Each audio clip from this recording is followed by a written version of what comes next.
And we are live. So I'm here with Jeffrey Doherty from New Cosmic Knowledge Channel, and we're going to be discussing Twin Flame, Inferno. And this is a subject that I think that, Jeff and I have probably had this conversation, at least pieces of this conversation over the course of a few months, many times. And it's I think probably one of the better lessons for all of us to learn within relationships. If we don't understand what the process is and the emotional compatibility between two people, particularly twin flames. If you are twin flames, be careful that those two twin flames don't turn into twin infernos.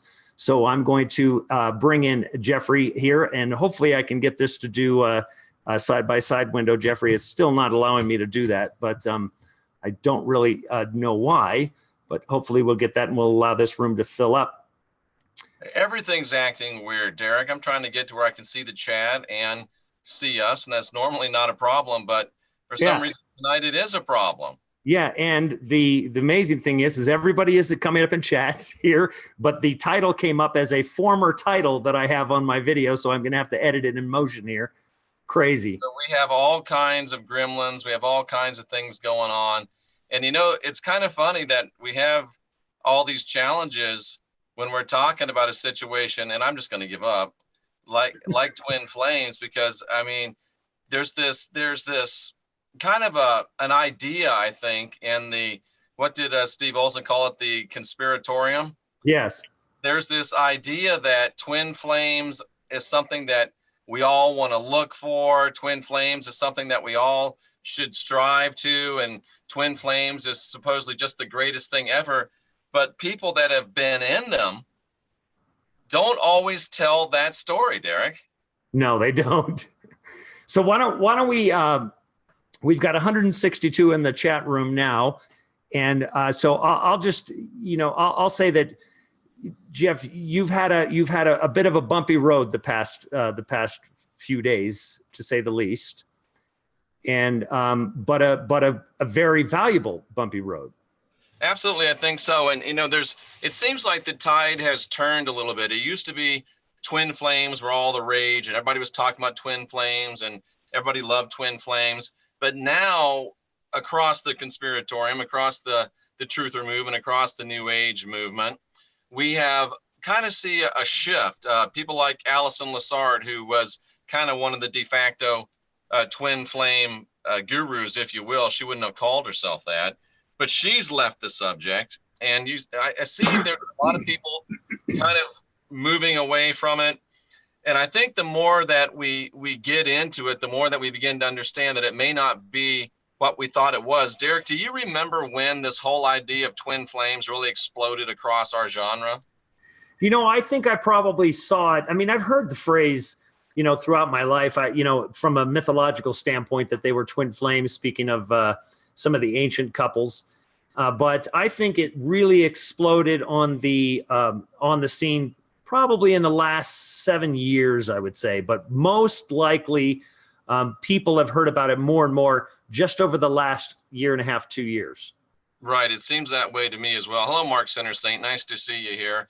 I recognize a lot of people from my channel. So nice to have you here. And if you aren't from my channel, take a look at my channel and see if you might like to subscribe and be part of our growing audience. It's a real honor and a privilege to be here with you, Derek. And there are a lot of people here. Where's my twin flame? I want my twin flame. A lot of people saying, what is a twin flame? Derek, what do you think twin flames are? How would you explain it? Well, I can explain what I think a twin flame would be. Look, when people say that there are soulmates that are in male and male, right? That doesn't necessarily mean a romantic couple. But a twin flame, when it comes to male and female, I believe people are trying to seek, and what it represents is the missing aspect, the missing feminine of you. Now, I would argue that missing feminine in all of us is the spirit that we're trying to get in touch with, the Christ spirit, right? So the twin flame that we're looking for, and the bridegroom and the bride, the marriage is a spiritual marriage within yourself. But I think that it has been misinterpreted to think that somehow you're going to find the missing portion that was taken from man, and that the Eve is going to find her man, and that they're going to unite and be one yet again. So that's where that would come from. But the reality is that I believe that people have taken that interpretation and they think twin flame, and they think in that idea, and then, but they don't understand that they're trying to relate and find their twin flame by finding the things that you think are just like each other. Yeah. And two flames make a bigger flame. Now, that's not necessarily a good idea in a romantic relationship. You want to really, at the same time, dull each other when it comes to each other, that you would become a larger flame external of you, but not between the two of you. And that's where the twin inferno would come from. And that turns into a fire, because two people that are too much alike, they might emotionally find themselves emotionally connected because they've gone through similar things. They've gone through bad things in their life that resemble each other. Two people that were abused, two people that were in musical theater, two people that were both actors, things like that. I can tell you right now that the relationship between actor and actresses usually don't last because they're way too much alike, and they're also very self-absorbed, each one of them. So if they are continuously thinking about themselves and not the other person, well, you're going to absolutely destroy that relationship, and that becomes the twin infernos. Interesting. Daniel Tripp says, I had a twin flame and we extinguished each other. Exactly it. That's the truth. Yeah, Derek, 7-8 months ago, 9 months ago, let's just say a year ago, I really had never heard of anything about a twin flame before. Didn't know anything about it. What I did know about it, I'm kind of like, whatever, woo-woo, new age silliness. But that all changed for me about 7 or 8 months ago when I met what I really believed, and this might really be, or might not really be, my twin flame. And, I was a guy at that point where I had really decided that I was not going to be in another long-term relationship. And I had come to the place where I was very, very happy, very, very contented with myself to sit here in my trailer, right? And to make my videos. This is my 6th one of the day today. Feeling good about myself, getting into starting down my road to physical optimization, and just really feeling good. And then from out of nowhere, bam, I get hit by, I could only call it a tidal wave of attraction, a tidal wave of love, really, for a person at first sight. Derek, have you ever yourself experienced anything like love at first sight? Oh, yes, definitely. When I met Malia, it was, the amazing thing is that when I spoke to her on the phone, we spoke at first on the phone at length, and I didn't want to hang up the phone. And we were on the phone for a good hour and a half, 2 hours at first. And it wasn't until I met her that I was absolutely startled by how I didn't want to leave her. I didn't want her to. I instantly felt like I was connected to her in a much more in a much larger way. And I did I lose you, Jeffrey? Did you pop out of here? I got to bring you back in. I'm here. Can you hear me? Yeah, I heard like somebody came in. It was like somebody came in. I got a chime like somebody joined the webinar. Oh, really? But yeah. No, no, I'm still here. Well, we got all sorts of gremlins today. It is crazy. Do you think that you and Malia are twin flames? I don't know whether, see, this is the thing, is that I don't necessarily know what everyone considers being a twin flame. Do I think that we're meant to be together? Yes. Do I think we're an eternal couple? Yes. So whether somebody wants to constitute that as twin flame, I would say that that I think we're more soulmates than anything else. That we complement each other. She is everything that I'm not, and I'm everything that she's not. But at the same time, we're both similar in many ways.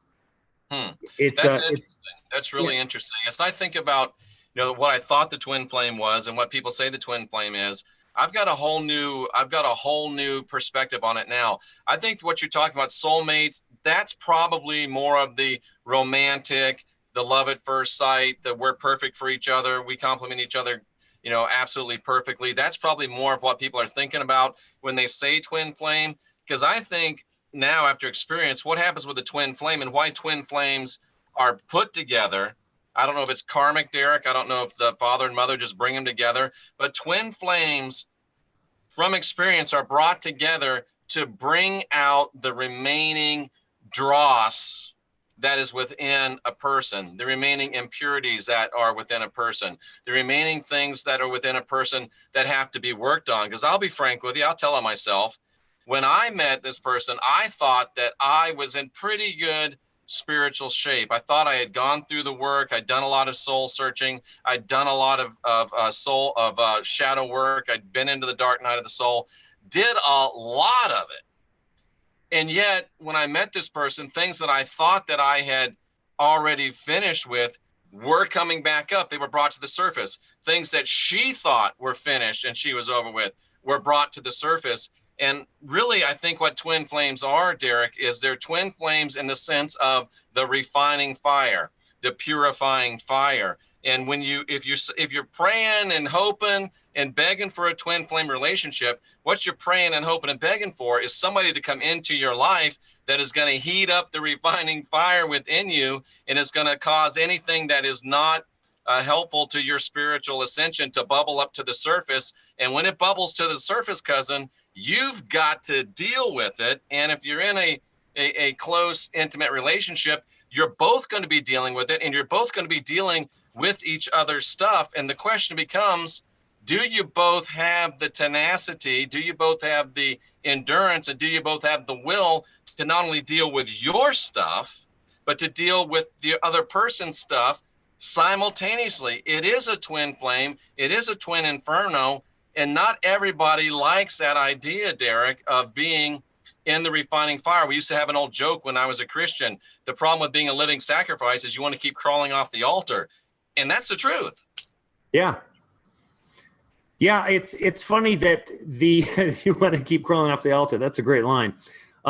The thing is I believe that if you're not already prepared going into a relationship, that if you're not already, this should be before you go into a relationship, before you get together, before you do any of that, is that you work on the dying to yourself, right?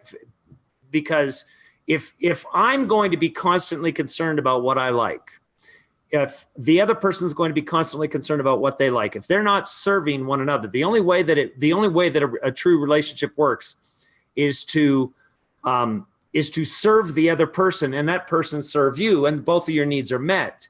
And if you do that, it's the same thing in life. So in that humility and in that expression of humility, that is going to the altar. That is the living sacrifice. You are a living sacrifice. You're sacrificing everything that you need, and then that person picks up all of the things that you needed, and they see it. And so they provide it rather than you trying to obtain it. They end up providing it. And so in that exchange, in that relationship, that's where you have to be.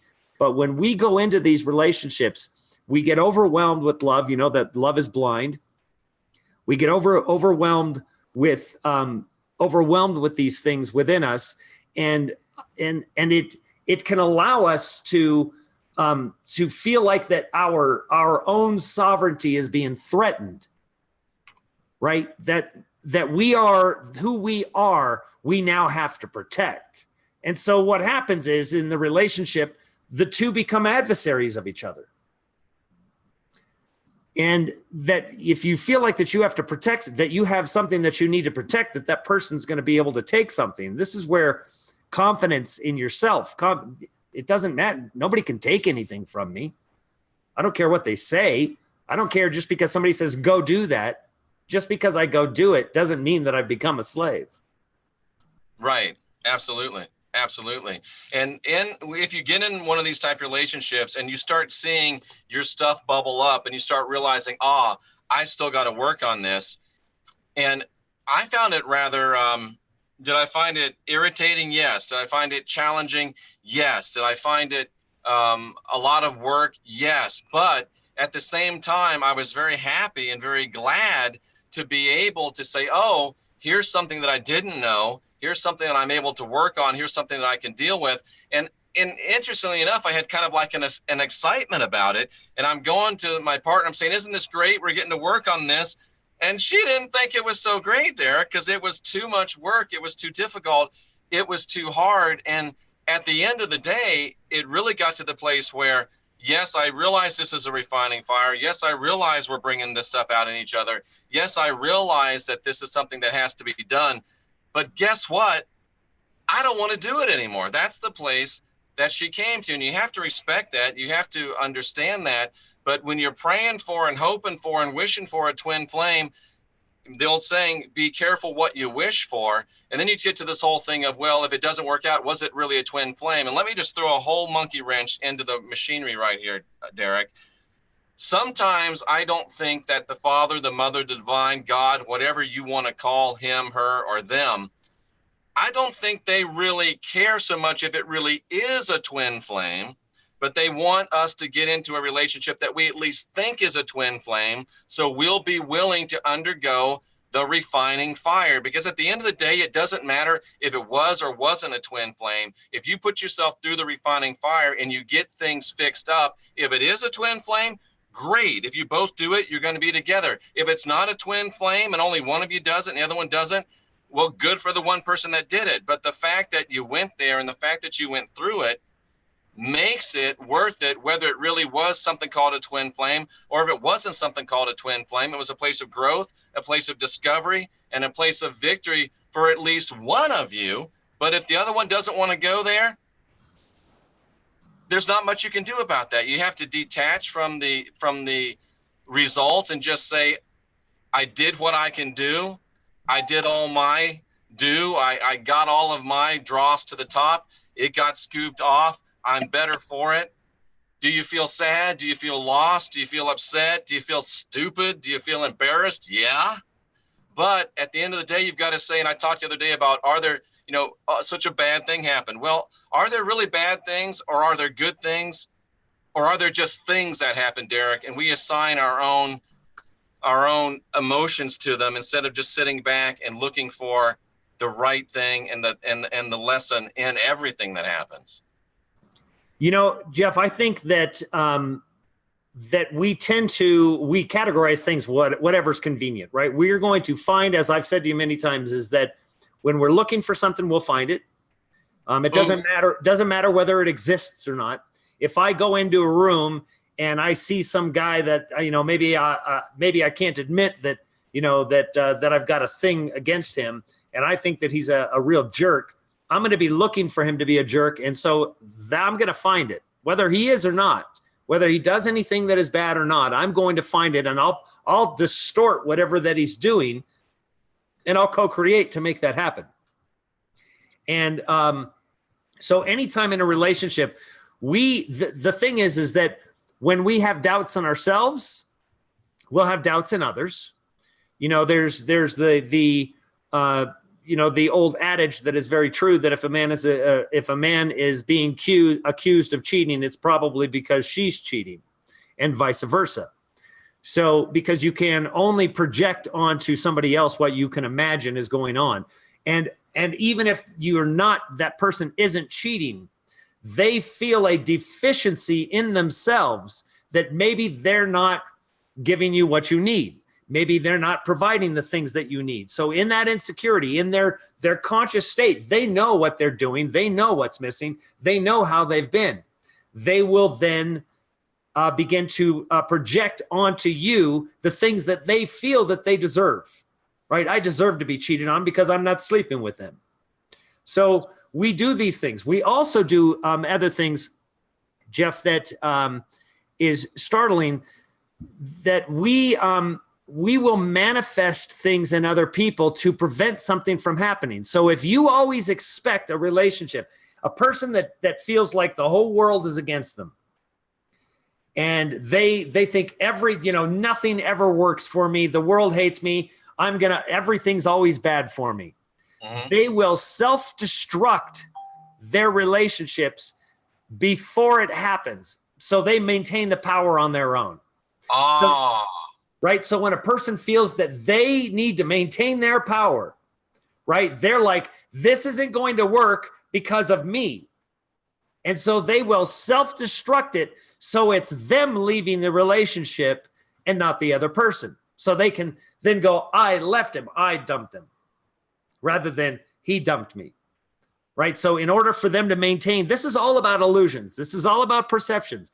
You know, Jeff, everything that I speak about is about us living lives of a perceptive value, that we create perception. Everything around us is perception. I'm constantly trying to strip perception away. Am I building perception? Am I building an anticipation? Am I building an expectation? Because an expectation is now building this thing of what I want it to look like, and now I'm trying to force something into that image. All of that stuff, rather than just being. Now, it's impossible for a person to allow that other person to just be, to be the person that they are, if they have created an image and an idea of who they're going to be with them and what they want from that person, and they're trying to jam that square peg in the round hole. How can you remain sovereign in that position? Now, that doesn't mean that it's outwardly going, I want you to do that, or I want you to do that, but it might be small things like, are you, you really like that color of jacket that you're wearing, right? You really like that? You think those shoes look cute on you, right? That in and of itself is passive aggressive behavior in order to alter somebody.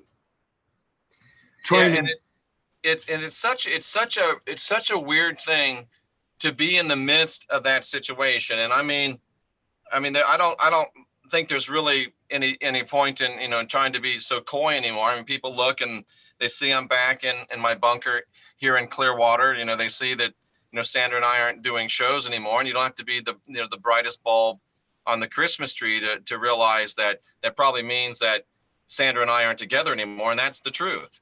And the show isn't about us not being together anymore. The show is about what happens what dynamic takes place, and what happens when you fall instantly and powerfully in love, you think, and how do you get from being crazy in love with each other, this is forever, we're twin flames, we're going to work through everything together, we're going to be better together, and then it ends up where she's in Fort Lauderdale and I'm in Clearwater, back to where we started.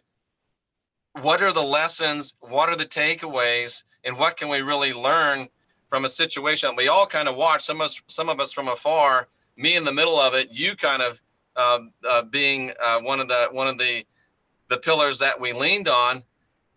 What happens, Derek? And what do you do when all of a sudden the twin inferno has burned and the relationship is nothing but ashes?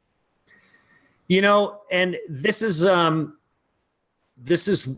what I spoke of many times, is always, you have to be concerned about you, and that everything that you do obviously has an impact. All of the negative that you do has a negative impact on you. It bears against you. It bears against your spirit. It will weigh you down. So taking the high road, and I suggest this to anybody, there is nothing nothing good that comes from anger towards somebody. A scorched earth policy, when you're upset because a relationship didn't work out and trying to cause harm, is definitely a bad thing. Not for the other person that you're trying to cause harm to. It's bad for the person that is trying to cause the harm, because that is going to weigh against them. So you've got to take the high road all the time. It's always love and respect and honor that other person, because, hey, the relationships in this world, they're not easy. They're not easy. And Derek, would you, just quick, easy answer, would you encourage people to seek a twin flame relationship? I wouldn't encourage somebody to seek a twin flame relationship, because if you don't know what it is, then you're going to be guessing. So what I suggest is that two people, when you find somebody that you care for and that you find that you love them and that you are willing to forget about yourself, when they are more important to you than you are to yourself. And what I mean by that is their happiness is more important to you. Now, that's a really good and powerful thing as long as it's going in two directions. As long as it's reciprocal. Yes. If the other person is more concerned with themselves than they are with you than they are themselves, and you are, that is the infinite motion. Okay? Absolutely. Giving. Look, and this is why sex without love is immorality, because it's taking something. So when you go into a relationship and there is something being taken, and all day long this person's taking and you're taking and you're taking and you're taking, it can't be that. It has to be I'm giving and you give and I give. And even, you know, in the physical motion as well, it's all of this stuff is very, very powerful, that it has to be a give and give. It isn't a give and take. It's a give and receive. There's a big difference between give and take. Give and receive. Give and receive, you know, and it's powerful that the receiving, you're receiving because it's being given.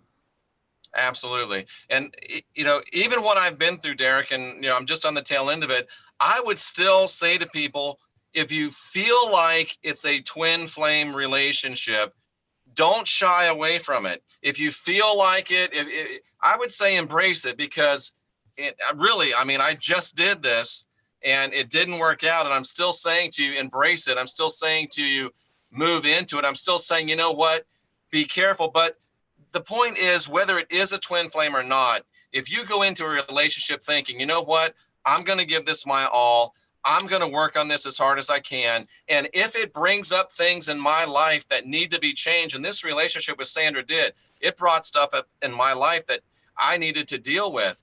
And I'm very, very happy that I went there. I'm very, very happy that the stuff came up. I'm very, very happy that I dealt with it. And Derek, I would much rather be 70, 80 years old, sitting on my front porch, rocking in my rocking chair, thinking, boy, that was a twin inferno. It was great sometimes. It was terrible sometimes. It didn't work out. I'd much rather deal with that. But I got that issue fixed. I got that issue worked through. I'd much rather be rocking thinking that, rather than rocking and saying, I wonder what would have happened if I'd have gone after that little girl back then in that day. I'd much rather live with the sting of failure than the dull ache of regret. So I would say, if you feel like it is a twin flame relationship, go for it, because you don't want to be wondering years down the road if you miss something.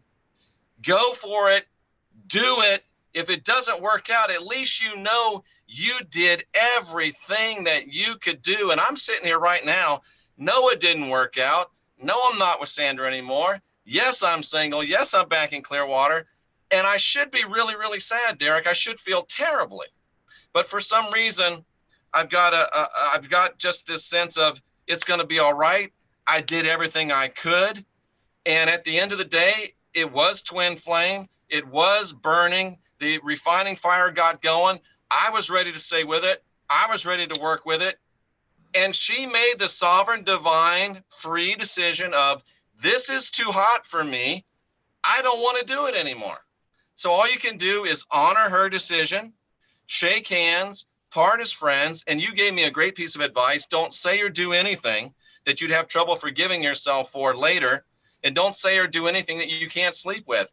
And I walk away knowing that I've done all of that and feeling better about myself and being a better person now, even though someone that maybe is my twin flame, maybe wasn't my twin flame, but made the sovereign decision that she wasn't going to go all the way with me. Okay, I'll go the rest of the way myself. And if something else comes again, great. If it doesn't, also great. But I can look myself in the mirror and I can shave this face and say, you know what, brother? It may not have worked out, but you gave it all you got. So good for you, cousin. You know, and Jeff, I think the reason why you're feeling a bit of relief is for a few reasons. And, you know, we've had the discussion about the mission at hand. This is so good. This is where it has to get to. And the mission at hand, what we have, and this is why I love my relationship with Malia so much, because she understands this mission. It's why she's here. It's because she understood the mission in me the second she heard my voice, and she understood the mission in her. And so those two things lined up. And, right now, like she's very, very, even though I have no problem, her being here when I'm doing a show and having this conversation with you, but she's incredibly respectful of any time that I need to do something. That comes first. Right? Anytime that I have to do something or I have to study or do something, that always comes first.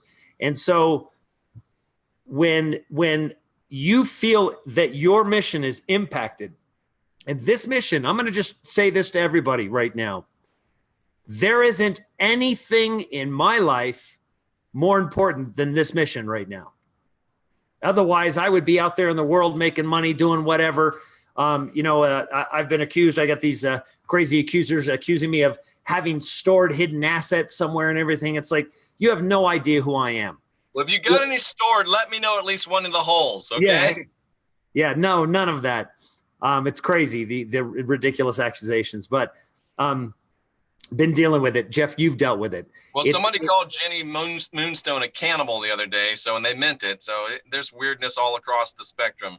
There is. And, and the thing is that accusations coming from people, you need to be very, very concerned that you're not receiving, because I can tell you right now, the amount of things that are threatened of me in emails and things that say that they have on me and they've got this evidence of that. I don't do anything except speak, right? And everything that I've done in my past life is exactly that. My past life, which I've exposed in my testimonial video. So none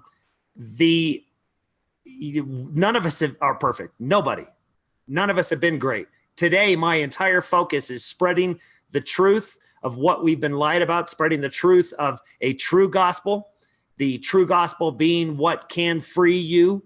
And all of this is part of that, because we are enslaved mentally here. All of us have been wearing a crown of thorns for a very long time. And that's the significance of them putting the crown of thorns back on Christ, is that they're putting his mind back into prison. That's the barbed wire around his mind. Yep. So this freeing of people is our mission, Jeff. The unindoctrinate yourself. It is so critically important right now because of the things that are going to take place. And if people don't have an open and free mind, then they're never going to accept the circumstances that they're faced with, and they're doomed in this place. This is why it's a narrow.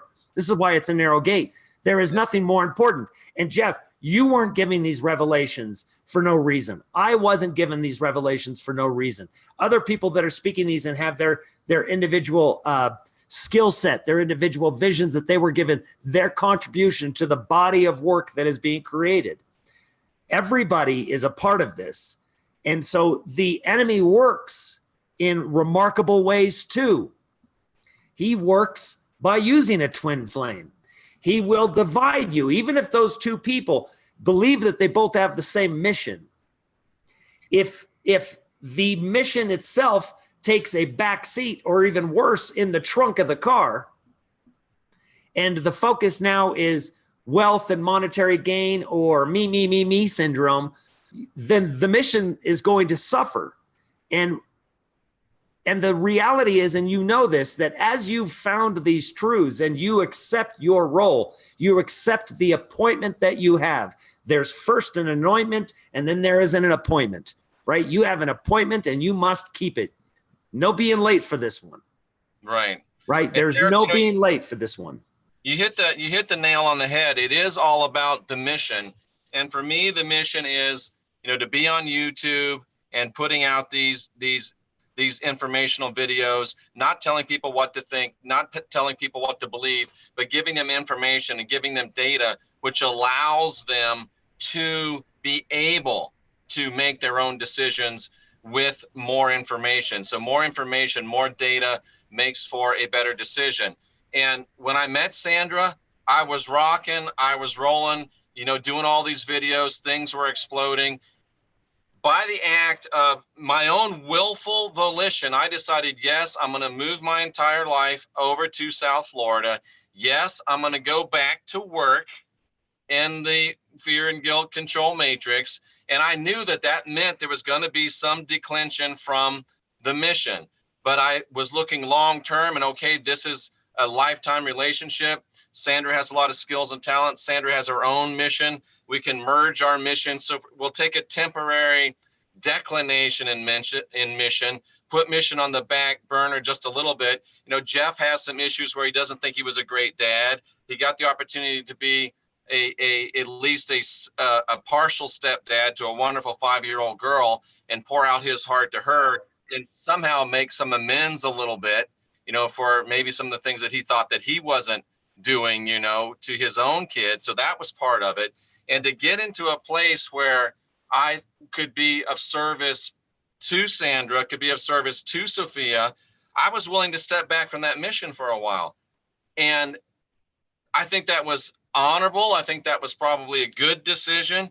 And it's not a decision that I regret in the least, Derek. And yet, as time went on and things went on, and the mission was still being backseated, as you said, and backseated, and the joint mission wasn't coming as much as I expected it to come. And there's that word again, expectations. Then you have to start kind of reevaluating things. And it's nobody's fault.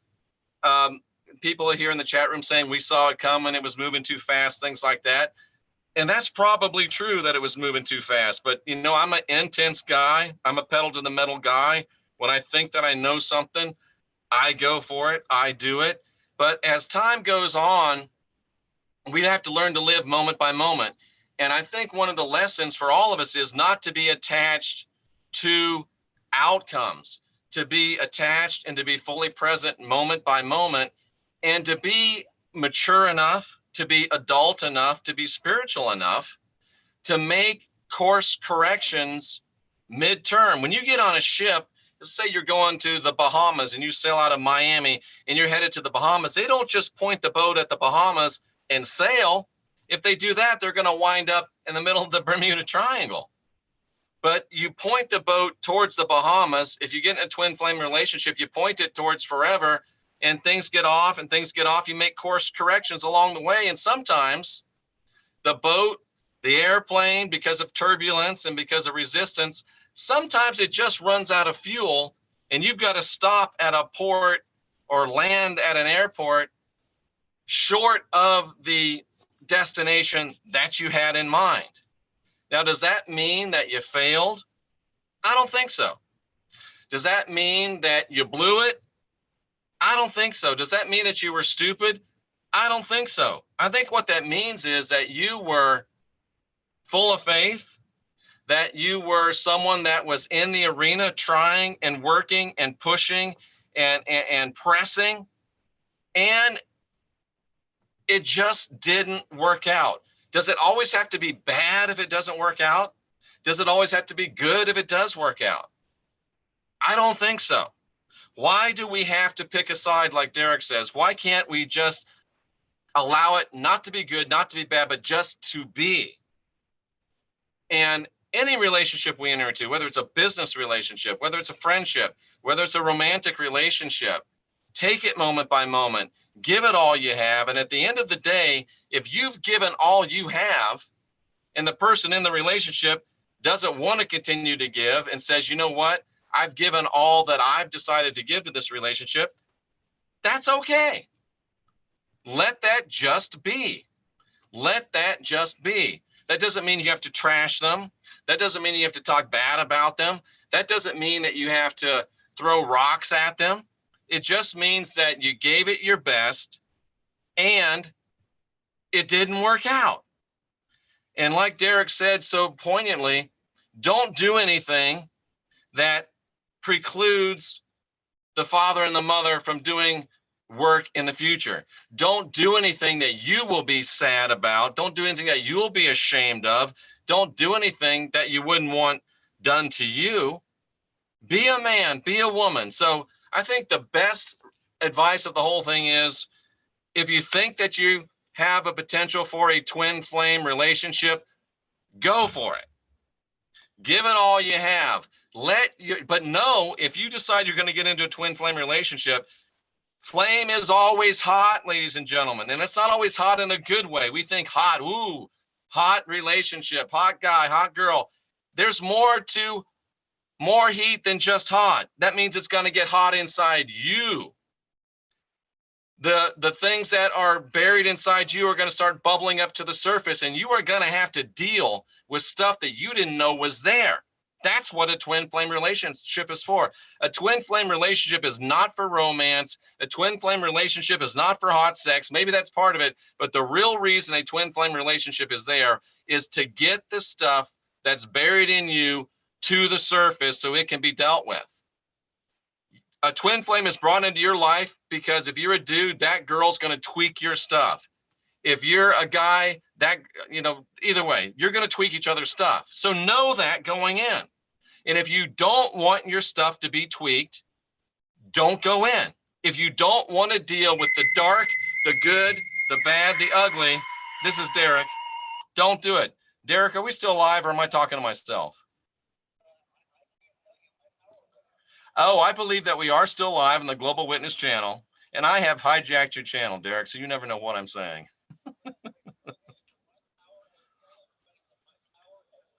All right. Okay, well, we'll go ahead and I'm just about wrapping up, and we'll let everybody know what's going on with your place, and we'll tell them when are you going to have another show for them to come back to, Derek? Tomorrow? Absolutely. I'll let all of your loyal followers know, and we'll make sure that we turn the lights off when we leave. Okay. All right, Derek. Well, ladies and gentlemen, that was Derek Bro's Global Witness. The power has gone out at his house. So you're stuck with me, but we're wrapping this thing up here. Maybe I'll go into the chat room and answer a couple of questions if you like. But being a person that has just gone through a failed twin flame relationship, Sandra, Angelo, and I are not together anymore. If I had to guess, I would say that we're not going to be together anymore. But Jeff Doherty hasn't done anything to preclude that. And I mean, I don't need to toot my horn, but I moved a lot of things over there. They stay there. That's okay. I have nothing against Sandra. I wish her the best. I wish her channel growth. I wish her continued work growth. And if you're asking me advice, oh man, I bet you'd never do it again. I would do it again in a heartbeat. Even if I knew that it was going to happen the same exact way, because it made me deal with things I wouldn't have dealt with if I haven't met Sandra. It made me conquer things I wouldn't have conquered if I haven't met Sandra. We had a lot of great, beautiful, good times. I met some wonderful, powerful friends that are going to be friends for life that I never would have met if I hadn't met Sandra. And one of the greatest transmutations of my entire life was coming into a powerful, strong friendship with her ex, a guy that I hated and who hated me. I saw a miraculous transmutation in this relationship that I never would have seen if I hadn't been in a relationship with Sandra. I felt the love of children and the love of being devoted to a child and helping a child that I thought I'd never feel again, that I wouldn't have felt without being in a relationship with Sandra. So I really owe Sandra thanks. I really owe Sandra gratitude, and I have no ill will towards her. There were some things said at the end. People get excited, but those things can be put in the past. But the bottom line is, if you think you're going to in a twin flame relationship, you're wondering, should I not? If you're willing to do the work, go for it. But no, if you do go for it, you will do some work, and there's no guarantee that the other person's going to want to do the work or choose to do the work. She decided she wasn't going to do it. It was too hot for her. That was her divine, that was her sovereign, that was her free decision. I don't begrudge her that, but I am not here today to tell you to shy away from twin flames. They're not what we think they are. They're not romantic. They're not unicorns. They're not rainbows. They're work. But they're the most rewarding things that you can have.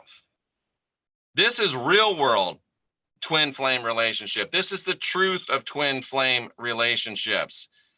If you still want one and you still want to do the work, and if you're still ready to be vulnerable and go out on the limb that might be sawed off behind you, if you're still willing to be left out in the middle of nowhere by yourself halfway down a path because the other person said, hey, too hot for me, I'm out of it. If you're willing, do it. If you're not, don't, ladies and gentlemen. But we are people, we're the last generation of real humans. We are not people that shy away from a challenge. We're not people that back away because an opportunity might blow up in our face. We're people that say, you know what? I'm not sure if this is going to work out or not, but my gut tells me to do it. Boom, let's go. We're people that dare. We're people that try. We're people that jump across a gap that we're not quite sure we can make. We're people that climb up a hill that we're not sure we can get to the top of. We're people that aren't willing to sit on the sidelines. We're people that would rather be in the arena, might get bruised, might get bloodied, might get broken, but it's way better than wondering what would have happened if we would have tried. Yeah, my twin flame relationship blew up in my face and it didn't work. That's okay. Derek, I'm done ranting and raving. And you are still muted, but I think, Derek, we come to the place where we kind of get another side of the twin flame story. I think we have a better realization of what the twin flame relationship is. And I don't think that we've upset anybody. I don't think that we've scared anybody. I think that we've got ourselves in a real world situation, a real world understanding. And I think we'll all be better for knowing and understanding and seeing the real world side of a twin flame relationship. Are you back with us, Derek? You're still muted, my friend. I do not hear you.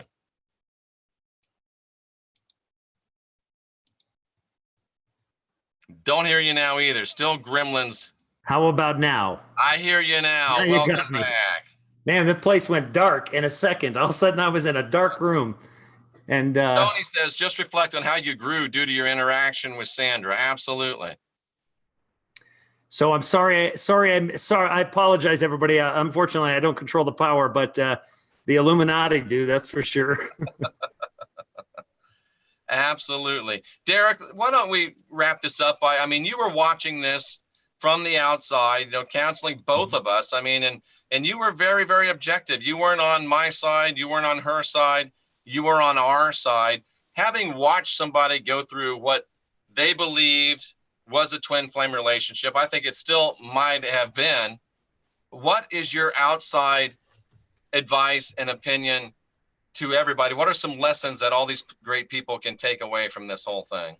You know, I would say, you know, just in everything, I wish everybody could have been involved in our interactions. I mean, I don't want to, you know, violate anybody's privacy, right? But it would have been very helpful for people to understand the process, because when we've watched this, you know, you and I we've spoken almost every day, and as we kind of witness things, and you know, just as you said that I wasn't on anybody's side, because I understand that both people are broken. And you know, I had sent you a song that that I thought was beautiful song. Yeah, Broken Together, right? That if two people are not willing to go through this together, you cannot stand on the side of the lake that burns with fire and say, you walk through there, I'm going to be over here on the shore, right? You're both going to go through there. You're both going to go through the refinement process.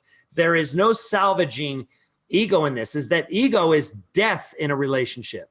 It is death, because you obviously, you have to be humble. You have to love each other. You have to be exposed. You have to be transparent. And it is a difficult thing to do. So I would just say that anybody, if you're not willing to give up your traditional ways of thinking about a relationship, you know, if you're used to, and I'm going to give you this, you know, this kind of comparison, because for me, being in prison was the most powerful thing I could experience, because you don't get away with having your way. Right? You mutually respect everybody, whether you like them or not. And that it teaches you a humility that if I snore, right? If I snore really loud and I keep people up, I'm going to work to make sure that I'm not keeping people up. I'm going to try to solve that problem. And the same would go, if you go, oh, I can't do anything about it, but you try, right? You try to address the issues that make other people uncomfortable. You're trying to address your little idiosyncrasies. You're trying to address the things that make you uncomfortable, not because that person's writing you, but because you're paying attention. So you're addressing the issues that you see are troubling to that person. That, again, only works in a reciprocal fashion. Right. Both people are doing it. Then you're going to arrive at a place where you are a single flame. Yeah. You're going to arrive at a place where you're burning together, that your light is together, and that combined, that light is beautiful and bright. There is no such thing as having those two flames outside of each other and saying, well, I'm going to burn my flame a little bit less here. I'm not going to really go through the emotional trials of myself. I'm not going to address that problem in myself. I'm not going to address my insecurities. In fact, the most important thing that you do is that you put your insecurities on the table and you go, look, this has been a problem for me in the past.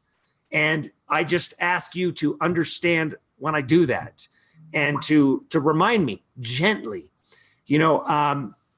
I talk about try to find the little kid in each other. Try to find the little child and not treat them like a child, but become the 10-year-old boy and talk to the 10-year-old girl, because that's where you find love. Don't talk to the 40-year-old one from the 40-year-old one, because those are the two that have problems. Go to the root of who you are. What do you truly love and cherish about that person? What do you truly love when they burp? Do you think it's cute, right? And also be aware of the things that you like at first because you think it's an attraction, but then begins to bother you. Yeah. Where did that come from? Where did that arrive from? Why did you like that in the first place? Did it remind you of somebody else, and then that you did have a previous love with, and now you realize, wow, they're not that person, so now you hold that against them? There's all sorts of things. The very first thing, if you want to address the problems in any relationship, the very first thing is address the one that you have in yourself. Absolutely. And believe me, people, there is no such thing as you not having problems. That's the first state of understanding. Know that you've got a lot of baggage, and know that your habits and things that you do have become second nature to you, like blinking. You don't even know what's happening. Not having problems anymore, get in a twin flame relationship, get in a strong relationship, get in a soul relationship. You'll find out that you still have some problems. Yeah, we have them. Everybody has them. And it is a very difficult thing to deal with, but it is the most freeing, the most liberating thing that you will go through. As we talk about these things, it's difficult to kill a dead man, right? So how can that person harm you if you're already dead? Exactly. And Heidi Vandenberg is in the chat room now, and Heidi's been a great friend. And this is completely unsolicited, but it is a gratuitous plug. If I ever go to get in another relationship, the first call I make is to Heidi Vandenberg to give me the Vedic astrology on it. And this time I'll listen to her. This time I'll listen to her. But if you're going to go into a relationship, whether it's a twin flame, whether it's just, any type of relationship, you owe it to yourself to commit to working on your stuff. You owe it to yourself to commit to the other person to help them work on their stuff and to work on your collective stuff together. And if someone says to you, look, I've been working, I know this is work, but it's just become too much work for me, I'm leaving, it's not going to work, I'm tired, I don't want to do it anymore, I don't think we're going to make it. Respect their decision, respect their divinity, their sovereignty, and their freedom. Thank them for not dragging you another 6 months down the road. Be a man, be a woman, take your lessons, pack your bags, shake hands, part as friends, and move on, because you've learned, you've grown, you've developed, and you're going to be better for it. Yeah, and remember this, is that Our idea, I'm gonna speak to the men out there. Our idea of what a man is, when you read scripture and it says, when I was a child, I thought like a child, I spoke like a child. And when I became a man, I put away childish things. What does it mean when I became a man? Because most men have a different understanding of how they're supposed to be. They don't know. They have an identity crisis. They're trying to be like the men on TV. They're trying to be like this man or that man, or maybe they're even trying to be like their father. They don't even know what the relationship was like with their mother in many cases. So to be like him might not necessarily be a good thing either. But so seek out, and this is where it always goes to Christ in you, that when you have died to yourself, you learn what a man really is. You learn what a man truly is, because the strength is in humility. The strength is having nothing, being nothing, doing nothing. Because in this world, everything dictates a different image. So a man thinks he needs to be that masculine, brawny guy, and I'm going to tell my lady where things are at, and I'm going to lay down the law. All of that, guys, is such nonsense. It's pathetic. It leads nowhere. It goes nowhere. It is death of the relationship. The only thing that is going to keep you two together at that point is you two trying to maintain the idea that you have a relationship to everybody else that's seen it. You're trying to create the illusion and to maintain the illusion that you have a strong relationship. I was married for 30 years, and probably 15 years of that marriage was because I refused to fail. Just refused. And today, I understand that there was not, if it wasn't working, the failure already happened. And so that refusing to fail, all I did was make us more miserable. All I did was create more infringing elements where I infringed on her sovereignty, that I did, more awful things trying to make her appreciate me. Today, I am what you get. This is me, right? How I talk. I live what I talk. I try at every instance. In the minute that I catch myself not, I immediately am trying to alter that and go, where did that come from? Right? I'm trying to shred that again. I'm like, wow, I threw that coat away. Wow, where did that coat come from? That thing came right out of the trash can, man. I burnt that coat. And somehow I put it back on. Derek, maybe we need to change our entire perception of what a failed relationship is. You were 15 years into your marriage, knew it wasn't going to work, and you went another 15 years anyway. I was 7 months into a relationship. We decided it wasn't going to work. We probably could have gone another 7 months or another 15 years. Would that have been success if we did something that we knew wouldn't work for another 14 years and 5 months? No. The success is, whoa, we've been in this 7 months. It's not going to work, or at least one of us decided it's not going to work. So let's go ahead and shake hands and part as friends before we waste another 15 years of our lives and let the mission be degraded for who knows how long. So what really is success in a relationship? What really is failure? Yes, success in a relationship is loving. Do you still love? And what does that mean? It's not just saying it, but do you genuinely love? Yeah. Do you genuinely want to place your hand on that person's neck and rub their neck every single day just to let them know that you love them? Do you do that? Do you look at them in the eyes and tell them genuinely that you love them? Do you do that? Do you walk away from something that could be nasty? You could feel it going into a bad argument, or you feel something rise up in you where you want to be agitated, or the energy of the day is agitated, and so because of that, you don't like the way somebody's doing something and you want to bark at them. Do you stop yourself from doing that and go, what am I going to gain from that? Will that add to today's misery, or will it subtract from it and make it better? It's going to add to it. So you're always questioning, what value do you get for something? What value, just like in anything in this world, what value do you get from winning that argument? I can tell you this, there is nothing. If I have an argument with Malia, what do I get by winning it? No one ever wins an argument. Yeah, but that's the whole point. So what am I going to obtain except create an area now of a problem? I've now created a time bomb because I've held something and said, I'm right. And now that's going to come back later on. This is the currency we spoke of, Jeff, is that there is a currency, that we live in a currency world. So we have a bank account on people. When we go, oh, I forgive you.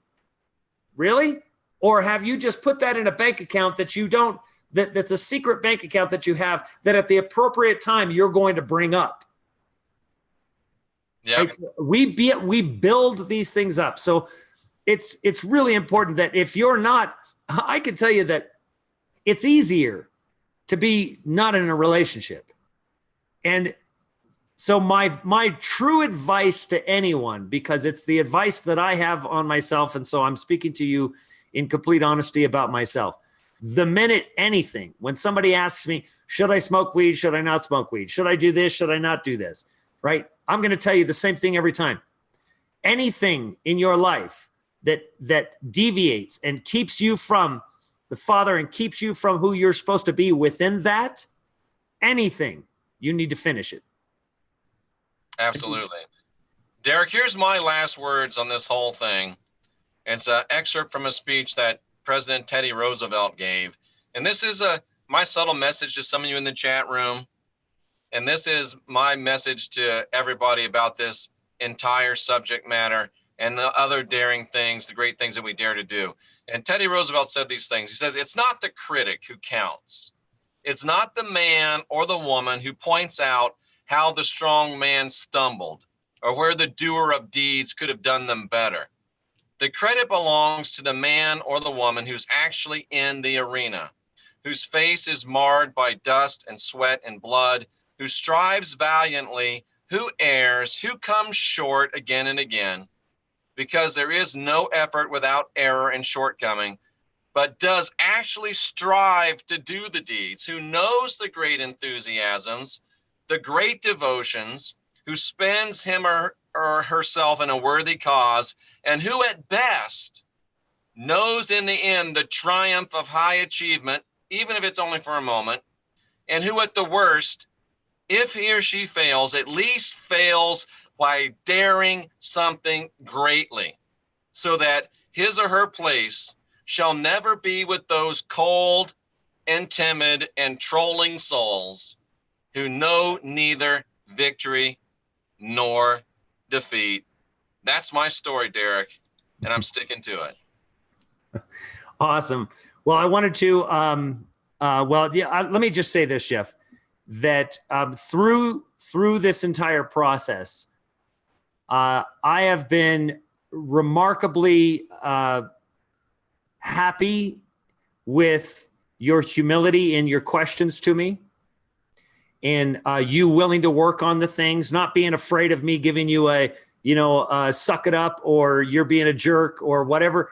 You were willing to hear whatever you needed to hear, because you truly wanted to find in yourself this right path and what was the right thing to do.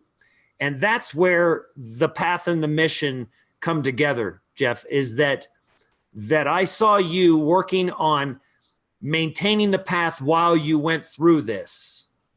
And at some point, it was no more. You could no longer maintain the path and maintain it as well.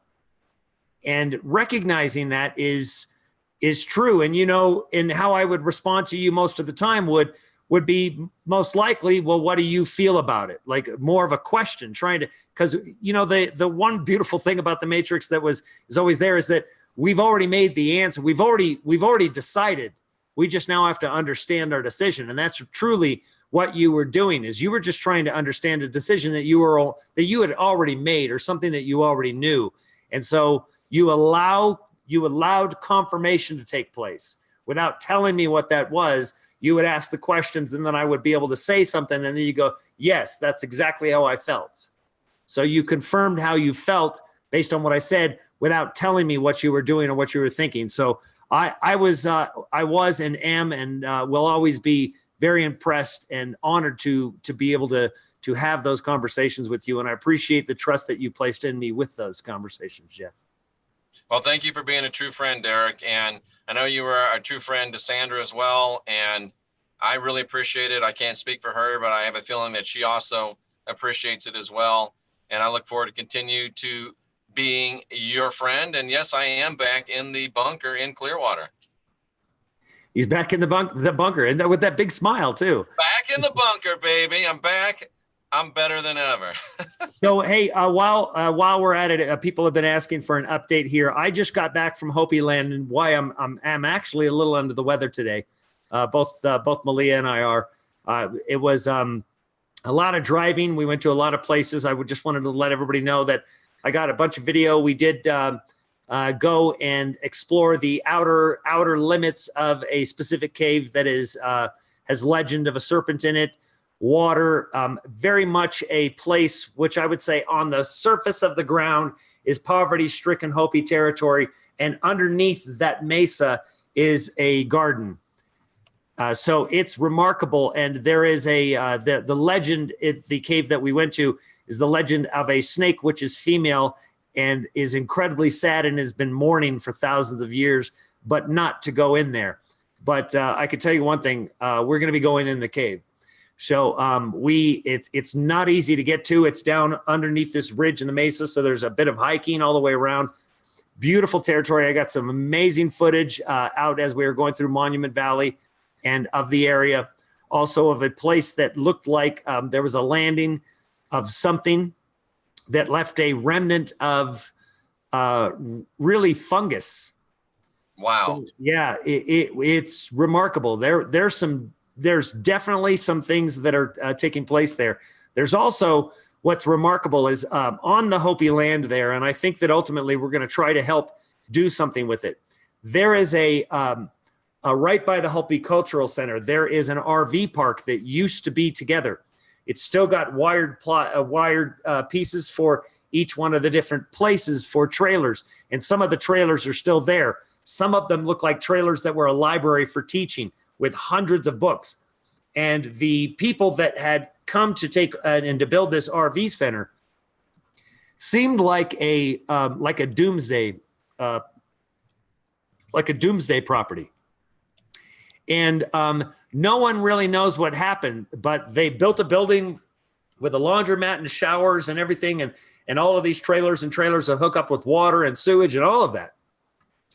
And in a very short period of time, for no reason whatsoever, they abandoned it and left everything there. Trailers, clothes, beds, things that people ordinarily would have taken, but they just abandoned it. So it looks like a tornado hit a trailer park. And the thing about the Hopi is that people can come to that property and they don't turn anyone away. They've got a RV, they've got a camping space right there by the Hopi Cultural Center. You could pop up a tent. They don't charge anybody for coming. So because their prophecy calls for people coming. Interesting. So they don't turn anybody away. They basically just ask, keep care of the property, pick up the trash, be good, follow the rules, be a good Hopi, and live. Which I can tell you right now, Jeff, that might be the only place on earth I've ever heard that you could do that. Where else? I can't wait to be there, Derek. I'm going to be there for sure. And I'm going to come out there a few days early and do some personal work with you too, because it's time to get some. I'm in that frequency. Let's get some work done while the getting's good. This is a great time to do some work. We're the last generation of real humans. Let's get busy. Yeah, no kidding. Well, happy to do it, and looking forward to you coming out and spending some time. And tomorrow, folks, I'll be back, and I'll come to you with another live video. I wanted to do this with Jeffrey on this channel since he had a false copyright infringement claim against his channel, more false accusations. We get those all the time. We do, but we'll take care of that straight away. And until we do, I'll keep pumping out the videos, and putting them and uploading them. So keep the bell suppressed if you're on my channel, and keep checking back, because I'm going to be putting 3, 4, 5, 6, 7 videos out a day. A lot of great stuff going. Tomorrow, I'm going to be bringing out, are we the gold that the Anunnaki were after? Derek just gave me a great piece of inspiration on that before we got on the air. We'll still be doing the shows with Jay Campbell and Derek. Jay wants to have you back again and talk about some more of that great stuff. I'll be doing a show with Rex Bear coming up soon. You know, more Heidi, more Jenny. It's going to be some really good stuff, ladies and gentlemen. Derek, you're a great friend. Thanks for having me on tonight. It's always my pleasure to be with you. Always a pleasure to have you on, Jeff. And you've had me on your show many, many times, and I appreciate you. And you know, I appreciate everyone that supports. Please, if you haven't subscribed to Jeff's channel, go check it out. Jeff's got some great information, some great content. He's always digging deep into our understanding of scriptures. He's got some great experience there. And, you know, I can tell you, look, Jeff and I won't always agree on everything, but we won't even respectfully disagree. We just leave that on the shelf, because as we've talked about many times, there's no room for agreement or disagreement anymore, because we're exploring things as we've become more familiar with the truth. We understand that something that might not seem true right now might seem very true 6 months from now. So you put those things on the shelf. It's always interesting. And it's like Steve Olson's WSO said the other night when we were on, I don't think you weren't on that one, were you? It was me and Wayne and Steve and Charlie, I think. But Steve and I had a disagreement. He's like, oh, Jeff, I can never talk to you again because we disagree on a single point. Of course, he's being very facetious. We don't agree. We disagree. We learn from each other. And Derek, if you get a chance, check out the podcast I put up just before this one about the Nephilim diversion. I'd be interested to hear your take on that, because I think it's strong information, but I still have a lot to learn. And I think there's a lot of things you've forgotten more than I'll ever know about. So always open and welcome your input, Derek. You're one of the great teachers of our generation, and I feel honored to be your friend, and never have any problem with my ego. Whatever you want to say to me, whatever you want to speak into my life, you have an open door, my friend. Well, you know that I would never speak anything to you or into you unless it's something that I've spoken to myself and lived myself. Absolutely. So that's the great thing. And know that, everybody, is that the things that I'm talking to you about every single day, it's because I've already gone through it. There isn't one person, not one person in this chat or watching that is below me. I can promise you that in my life, I've done a lot worse than you. Just because I've, made those changes and I've altered them, it doesn't make me better. It just makes me the person that is speaking these at this present time. And many of you are going to end up speaking these. And I see a lot of teachers already forming out of all of this. And Jeff, you're a phenomenal teacher. I absolutely adore the way that you look into things. So I really, really appreciate your friendship and always love having you on the show. Thanks, Derek. We'll see you soon, my friend. All righty. And here on YouTube. All righty. Thanks, everybody, for joining. Tracy, thank you for a wonderful job in the moderation. It looks like you had a little bit of a challenge tonight. I appreciate that, everybody. Victoria Cunningham, Paula Amons, Palladian Scientists, Rachel, Brian, Heidi M., Tanya, Tammy Sanford, Earthling 5, Matt Burkett. What about the landing? I'm going to get to that when I bring the video up. Matt, you're gonna learn all about it. I've got video. Stealth Drone Tech, good to see you as well. Billy Mack, DR, Rebecca Spooner. Love all of you, and we'll see you very soon.